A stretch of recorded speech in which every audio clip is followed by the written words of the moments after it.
Good morning, class. How are you?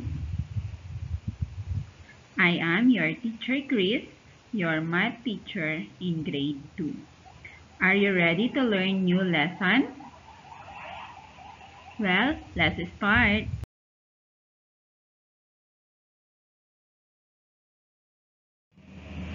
We are in week 5 and our topic, paghambing ng perang papel at barya.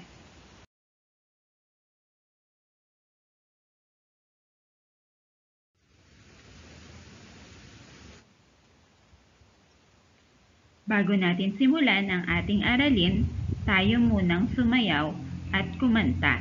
Handa na ba kayo?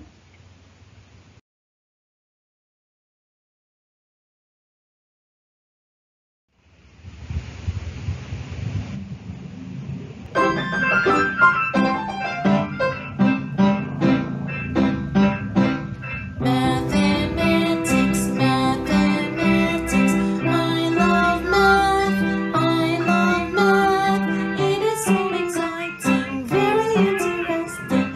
I love math, I love math. Mathematics, mathematics, I love math, I love math. It is so exciting, very interesting. I love math. I love math, mathematics, mathematics. I love math, I love math. It is so exciting, very interesting. I love math, I love math.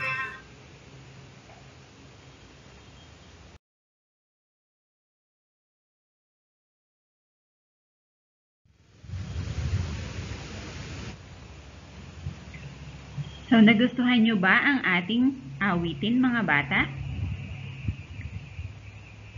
Ngayon ay atin nang sisimulan ang ating aralin. Mahalagang maunawaan natin ang kahalagahan at halaga ng bawat pera o salapi. Ang paghahambing ay isang paraan upang maunawaan mo ang halaga ng bawat pera. Para sa araling ito, inaasahan na makapaghambing ng iba't ibang salapi o pera gamit ang mga simbolo sa paghahambing, tulad ng greater than, less than, at equal.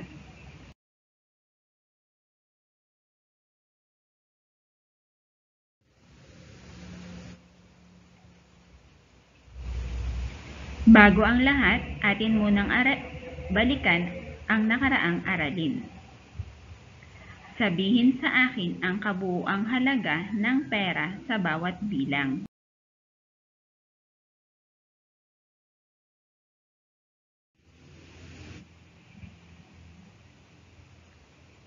Number 1. 100 pesos plus 50 pesos. Magkano ang halaga? Tama, 150 pesos.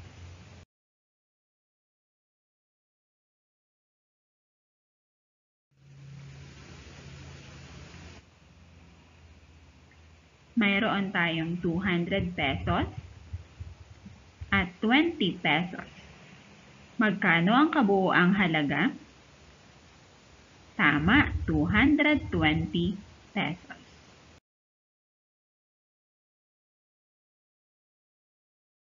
Para naman sa pangatlong bilang, mayroon tayong 10 pesos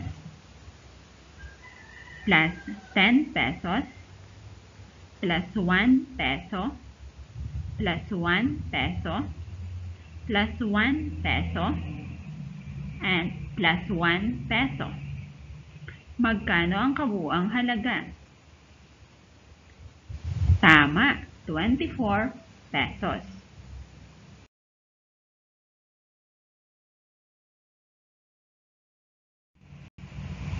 Para naman sa ika-4 na bilang, mayroon tayong 1,000 pesos at 500 pesos. Magkano ang kabuuang bilang? 1,500 pesos.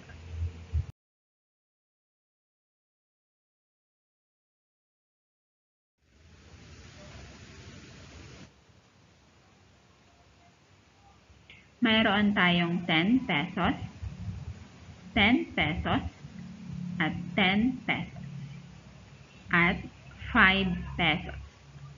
Magkano ang kabuuang halaga ng nasa larawan? Tama, 35 pesos. Kung kayo ay nakakuha ng 4 hanggang 5 puntos, binabati ko kayo mga bata. Kayo ay handa ng mag-aral muli ng panibagong aralin.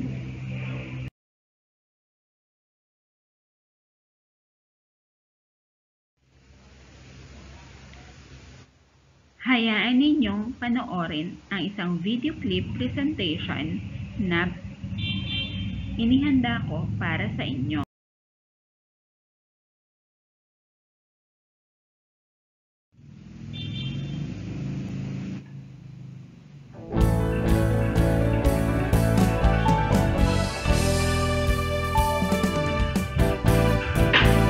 Let's learn about Philippine money. Let's learn about Philippine money. Let's learn about Philippine money. All the coins and the bills we will see. We have 1, 5, 25 centavo coin, 1, 5, 10, 20 peso coin, 20, 50, 100, 200 peso bill, 500, 1,000 peso bill. Let's learn about Philippine money. Let's learn about Philippine money. Let's learn about Philippine money. All the coins and the bills we will see. We have 1, 5, 25 centavo coin, 1, 5, 10, 20 peso coin, 20, 50, 100, 200 peso bill, 500, 1,000 peso bill.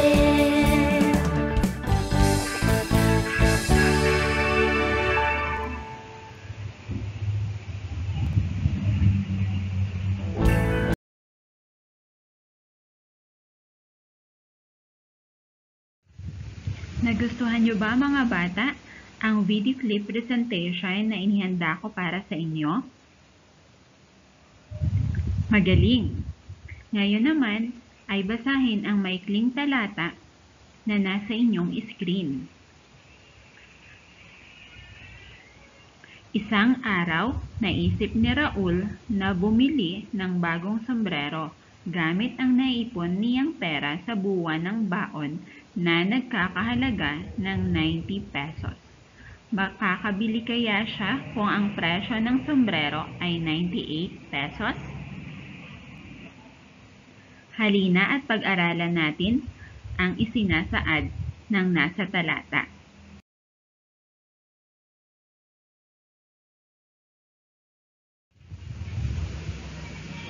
Pansinin kung paano pinaghambing ang pera sa ibaba. Narito ngayon ang presyo ng sombrero na nais bilhin ni Raul. Ito ay nagkakahalaga ng 98 pesos.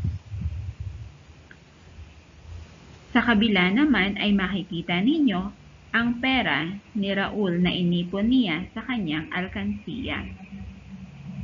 Ito ay 50 pesos, 20 pesos, at 20 pesos. Ang kabuuang halaga nito ay 90 pesos. Ngayon ay pag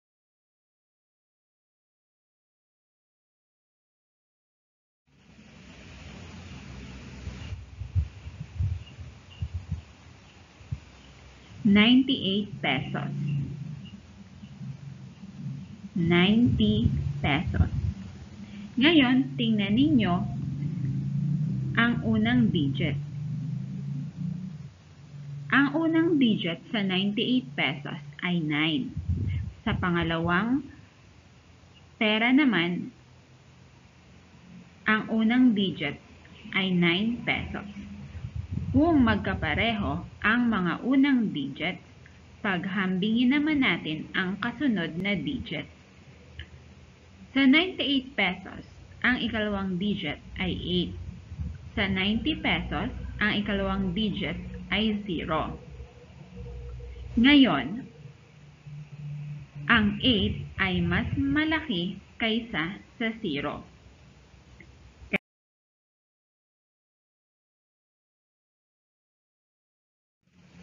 Ang 98 pesos ay mas malaki kaysa sa 90 pesos.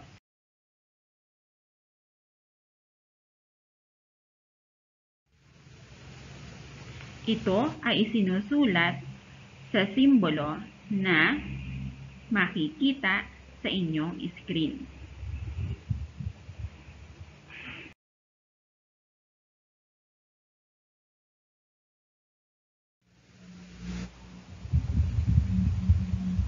Ngayon ay balikan natin ang talata na inyong kailangang sagutan. Sapat kaya ang pera ni Raul upang bumili ng sombrero na nais niya? Tama, hindi sapat ang pera ni Raul upang bumili ng bagong sombrero.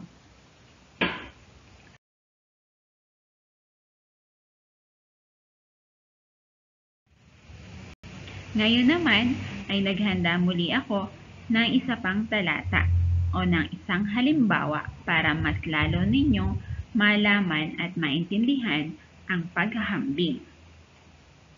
Basahin natin mga bata. Si Marcus ay may baon na nagkakahalaga ng 50 pesos. Nais niyang bumili ng hamburger at French fries na nagkakahalaga ng 40 pesos. Makakabili kaya si Marcus ng paborito niyang pagkain?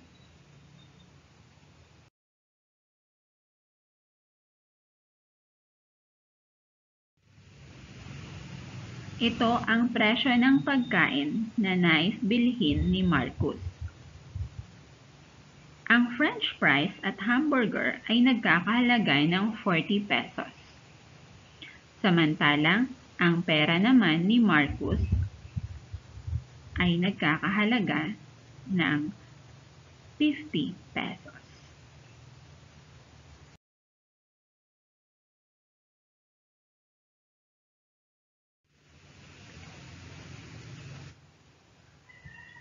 Paghambingin natin mga bata. 40 pesos. Ito ang halaga ng pagkain na gustong bilhin ni Marcus. At 50 pesos, ito naman ang halaga ng pera na mayroon si Marcus. Ngayon, tingnan natin ang bawat digit. Tingnan natin ang unang digit. Sa itaas, makikita ninyo na ang unang digit ay 4. Sa baba naman ay makikita ninyo na ang unang digit ay 5. Sa makatuwid, maaari na tayong maghambing sa unang digit pa lamang. Ang 5 ay mas malaki kaysa sa 4. So, ibig sabihin,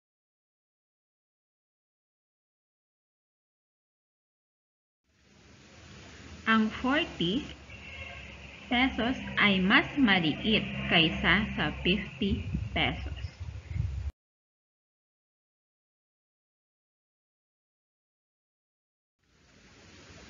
Ito ay isinusulat sa simbolo na nasa inyong screen.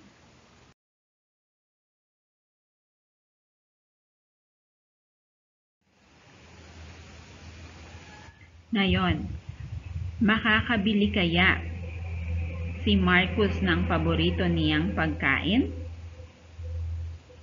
Tama, dahil mas malaki ang halaga ng pera ni Marcus kaysa sa halaga o presyo ng hamburger at French fries na nais niyang bilhin.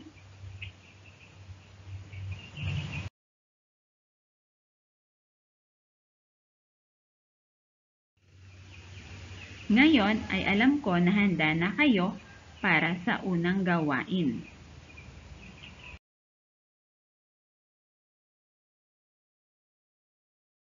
Na papel or notebook.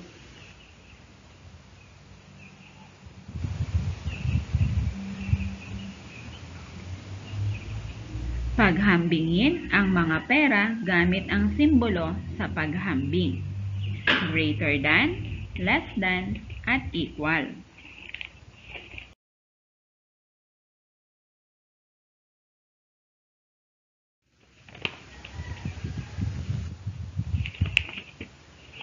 Maglagay ng bilang mula 1 hanggang 4.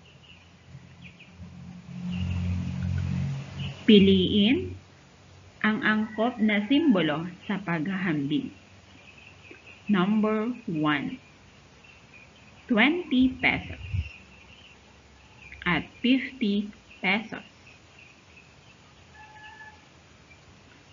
So, ano ang tamang sagot? Tama! Ang 20 pesos ay mas maliit kaysa sa 50 pesos.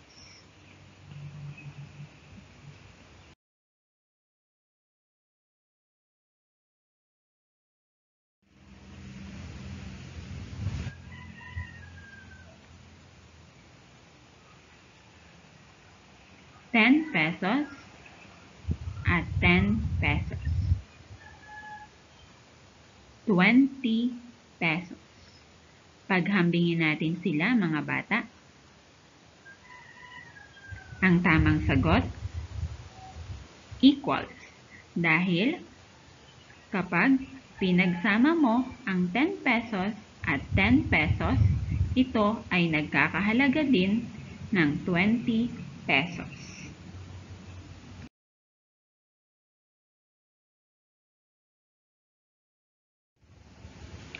Number 3.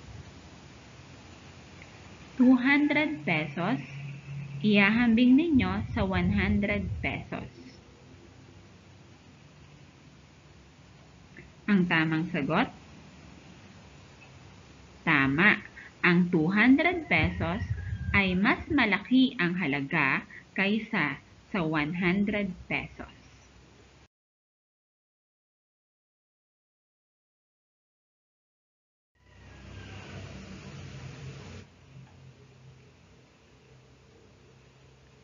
Para naman sa ika-4 na bilang,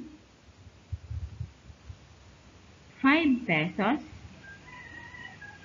5 pesos, at 5 pesos. Ihahambing nyo naman ang 10 pesos at 5 pesos. Alin ang tamang simbolo para sa paghahambing na ito?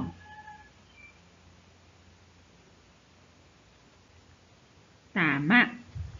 Dahil ang 5 pesos at 5 pesos at 5 pesos, pag pinagsama ninyo, ito ay nagkakahalaga ng 15 pesos. At ang 10 pesos at 5 pesos ay nagkakahalaga rin ng 15 pesos. Kaya sila ay parehas lamang ng halaga.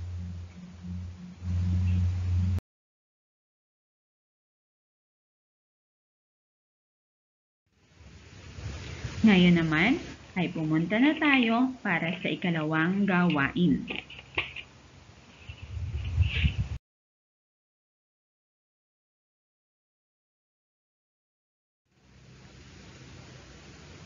Paghambingin ang presyo ng mga gamit sa paaralan sa halaga ng pera gamit ang mga simbolo sa paghambing na greater than, less than, at equal.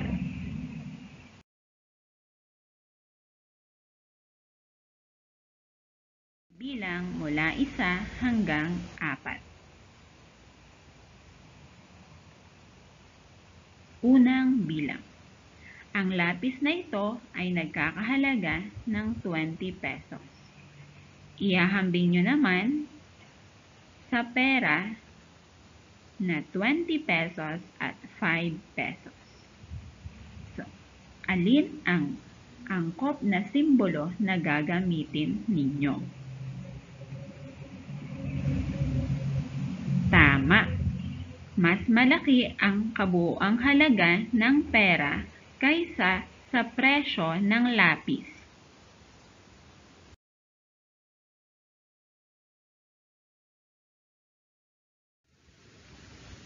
Para naman sa pangalawang bilang, ang Crayola na ito ay nagkakahalaga ng 20 pesos. Ihahambing nyo naman sa kabuuang halaga ng pera na 10 pesos at 5 pesos. Ang tamang sagot? Tama! Dahil mas malaki ang halaga ng Crayola kaysa sa kabuuang halaga ng pera na nasa inyong harapan.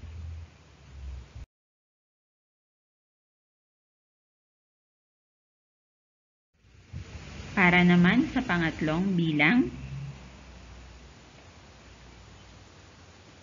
ang bag na ito ay nagkakahalaga ng 365 pesos. Ihahambing nyo naman sa pera na 100 pesos at 100 pesos. So, alin ang angkop na simbolo na inyong gagamitin? Tama! Mas malaki ang halaga o presyo ng bag kaysa sa kabuuang halaga ng pera.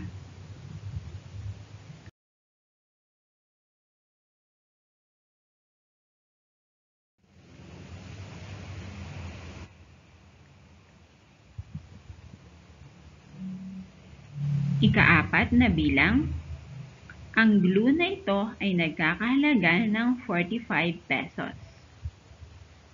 Ihahambing ninyo sa halaga ng pera na 50 pesos. So, alin ang angkop na bilang o angkop na simbolo na gagamitin ninyo? Tama! Mas malaki ang halagang 50 pesos kaysa sa halaga ng glue na 45 pesos.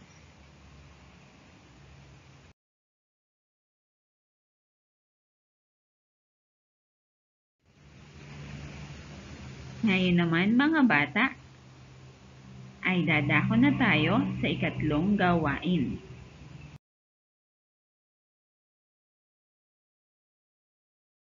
Mula 1 hanggang 3. Narito ang panuto. Isulat ang halaga ng mga pera sa patlang.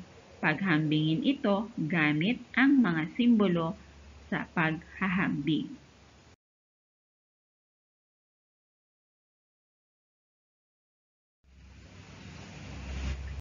Number 1. 20 pesos plus 10 pesos. Magkano ang halaga ng perang ito? Tama, 30 pesos. Ngayon naman, ay ihahambing natin ito sa 20 pesos plus 20 pesos. Alamin muna natin, ano ang kabuuang halaga ng perang ito? Tama, 40 pesos. Ngayon, paghambingin natin ang dalawang halaga. Ang una ay 30 pesos at ang pangalawa ay 40 pesos. Ang tamang sagot? Magaling! Ang 30 pesos ay mas maliit kaysa sa 40 pesos.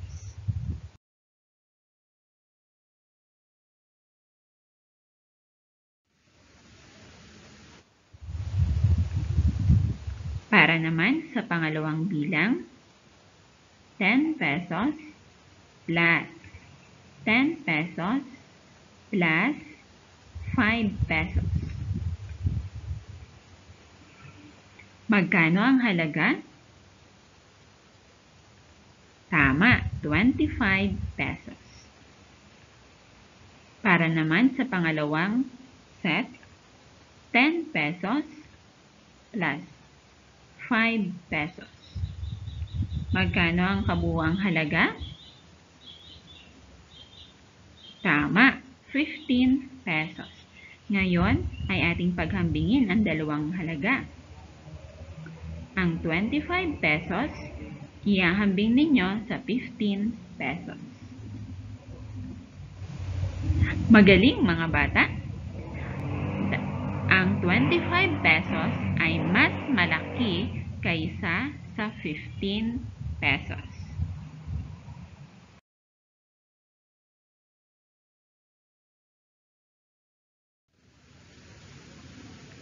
Para naman sa pangatlong bilang,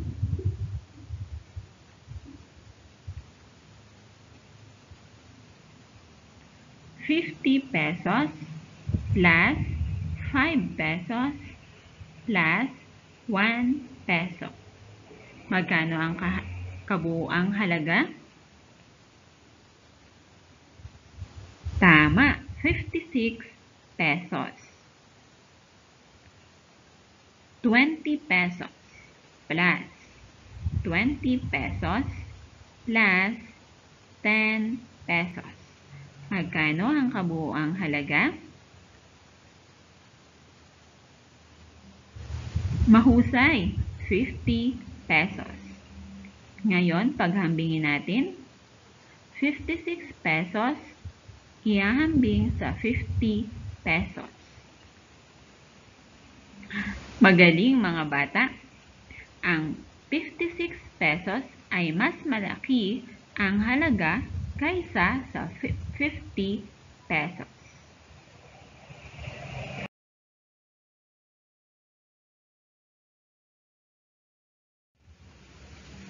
Ngayon ay alam ko na handa na kayo para sa ating paglalahad. Titingnan ko kung naintindihan ninyo ang aralin na ating pinag-aralan.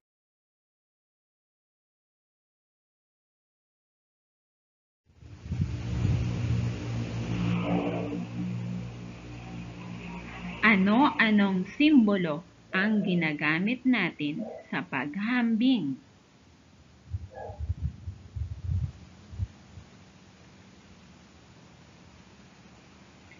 Magaling mga bata! Greater than, less than, at equal.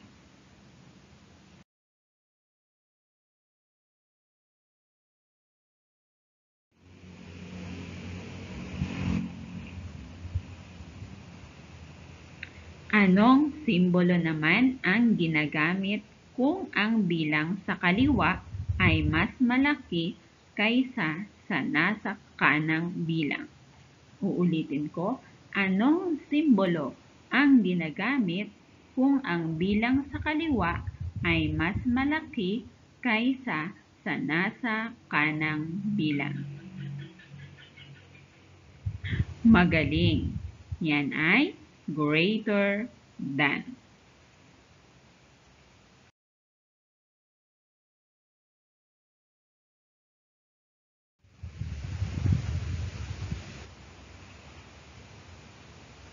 Ano namang simbolo ang ginagamit kung ang bilang naman sa kanan ay mas malaki kaysa sa nasa kaliwang bilang? Tama, less than.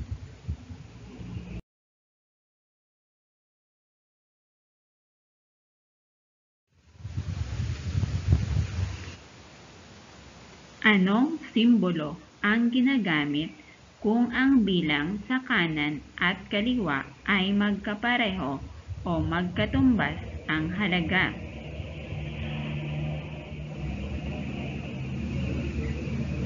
Tama, equal.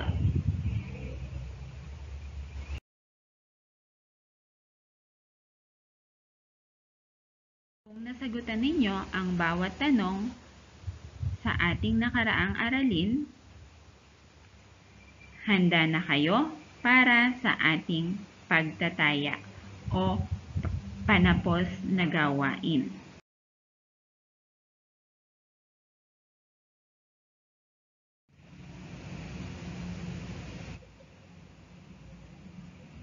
Gamit ang mga simbolo sa paghahambing na greater than, less than, at equal, paghambingin ang halaga ng pera sa ibaba.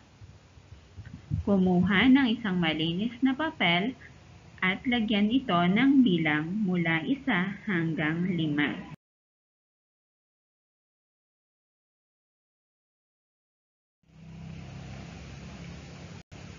Unang bilang, 10 pesos at 20 pesos.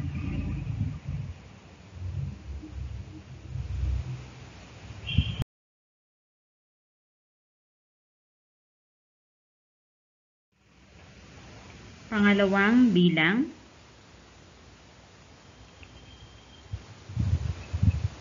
40 pesos at 20 pesos plus 20 pesos.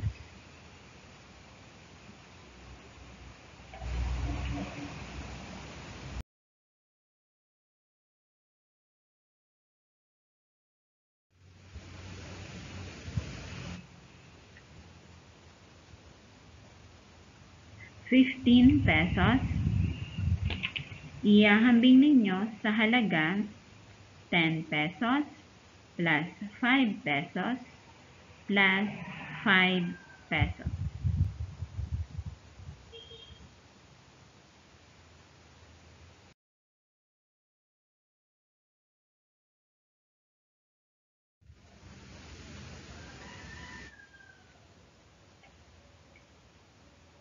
Ika-4 na bilang, 100 pesos, ihahambing sa 50 pesos plus 50 pesos.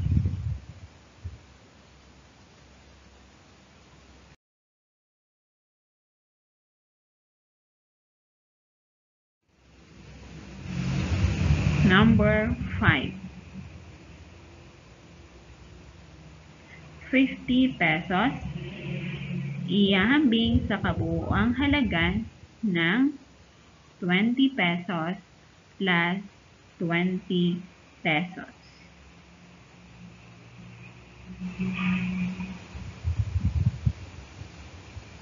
Tapos na ba kayo, mga bata?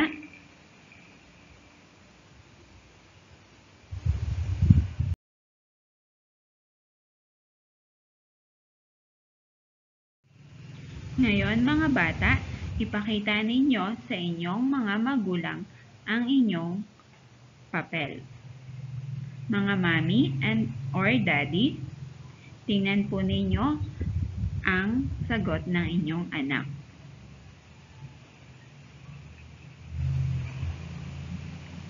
Ilan ang nakuhang puntos ng inyong anak? Kung nakakuha ng 3 hanggang 5 na puntos ang inyong anak, magaling, naunawaan niya ang aralin na ito.